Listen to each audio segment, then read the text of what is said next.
오늘도 5월 12일 새날을 주신 하나님께 감사드립니다. 잠언 16장 9절에 이렇게 말씀하고 있습니다. 사람이 마음으로 자기의 길을 계획할지라도 그의 걸음을 인도하시는 이는 여호와시니라. 그렇습니다. 여호와가 우리의 삶을 인도하십니다. 살다 보면 우리가 생각하고 계획하던 것이 아니라 하나님의 뜻대로 이루어지는 것이 많이 있습니다. 사도 바울은 도시인 비두니아로 가서 전도하려고 애를 썼는데 하나님께서 막으시고 유럽 땅 드로아로 가서 전도하게 했고 그곳에서 빌립보 교회가 세워지게 되었습니다. 자기는 왼쪽으로 가고자 했는데 하나님이 오른쪽으로 인도하신 겁니다. 저도 대학에 갈 때에는 국가 공무원의 꿈을 갖고 행정학과를 진학을 해서 공부했습니다. 그런데 나중에 하나님께서 강권적으로 인도하셔서 나라 공무원 대신 천국 공무원이 되게 하셨습니다.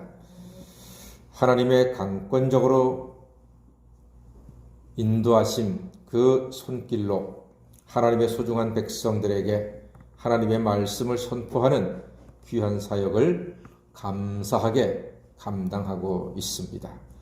내가 원하는 대로 내 삶이 되지 않고요. 하나님이 원하시는 대로 하나님이 인도하시는 대로 살게 되어 있습니다. 오늘 압살롬의 반란 세력에 큰 모략가인 아히도벨이 있었습니다. 이 아히도벨이 다윗을 칠 수 있는 결정적인 계략을 제안을 했습니다. 그의 제안인즉 12,000 병사를 주면은 다윗을 추격해서 그가 지금 힘이 빠져 있을 때 기습해서 다윗만 죽이고 모든 백성은 압살롬 당신에게 돌아오게 하겠습니다 하고 이야기했습니다. 아히도벨의 무시무시한 계략입니다. 똑똑하고 탁월한 계략입니다. 자, 이 아히도벨의 계략은 어느 정도 가치가 있을까? 최고입니다. 정말 최고의 계략이었습니다. 그의 말대로 지금 즉시 12,000명을 데리고 가서 다윗을 쳤다면 다윗은 끝났을 겁니다. 지금 다윗은 낙심했고 지쳐있고 소유한 것도 없고 자포자기 상태입니다. 자기의 모든 것을 빼앗겼습니다. 사랑하는 아들이 반란을 일으켜서 자기를 죽이겠다고 예루살렘을 뒤집어 엎고 큰 모략을 하고 있습니다. 다윗은 엄청난 위기에 빠졌습니다. 만약에 지금 압살롬이 입을 열어서 오케이 아히도벨 당신의 뜻대로 하시오 요 한마디만 했으면 다윗은 그걸로 끝이었습니다. 그런데 여러분 놀라운 반전이 일어났습니다. 자, 그 반전의 단초가 5절에 있습니다. 압살롬이 뭐라고 하는지 5절 한번 읽어볼까요? 사무엘하 17장 5절입니다. 시작. 압살롬이 이르되 아렉 사람 후세도 부르라.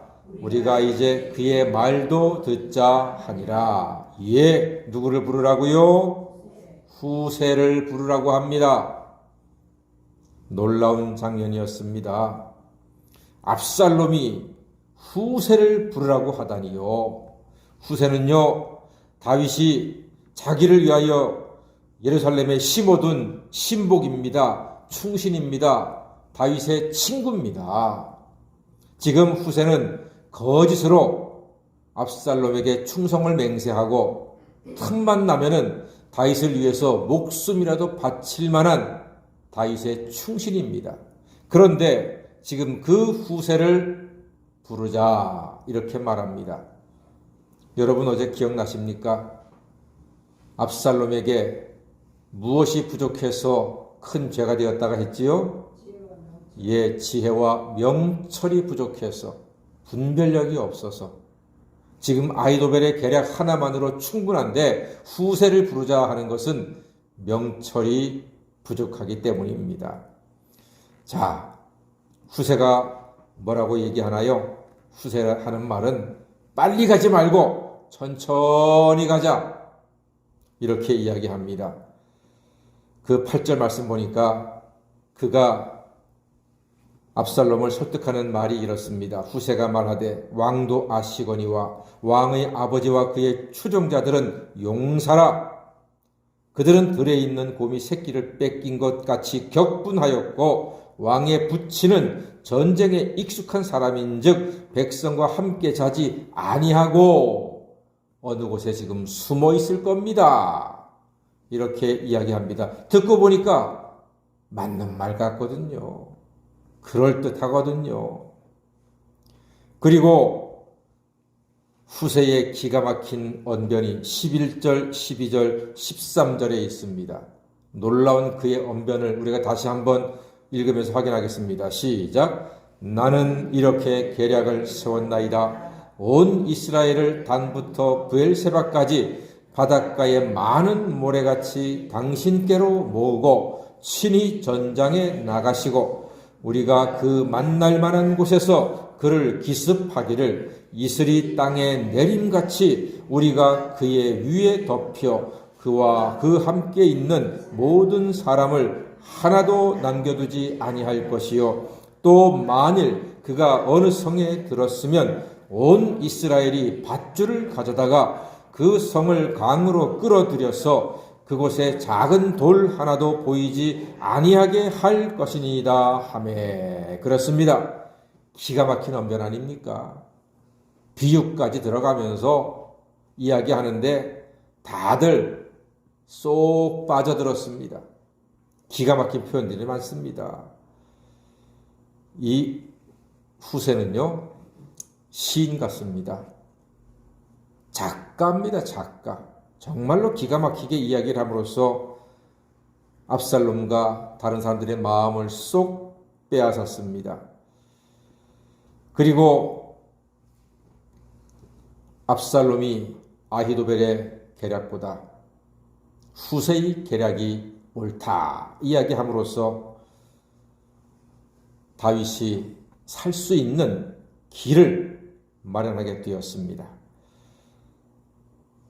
사실 아히도벨의 계략이 맞는 것이었습니다. 압살롬은 아히도벨을 선택했어야 했습니다. 그러나 압살롬의 선택은 후세였습니다. 어떻게 이런 극적인 반전이 이루어졌을까요? 14절 말씀에 그 답이 있습니다. 이는 여호와께서 압살롬에게 화를 내리려 하사 아히도벨의 좋은 계략을 물리치라고 명령하셨음이더라. 누가 역사하셨습니까? 여호와 하나님께서 역사하셨습니다. 여호와 하나님께서 압살롬에게 화를 내리려 하사 이와 같은 선택을 하게 된 것입니다.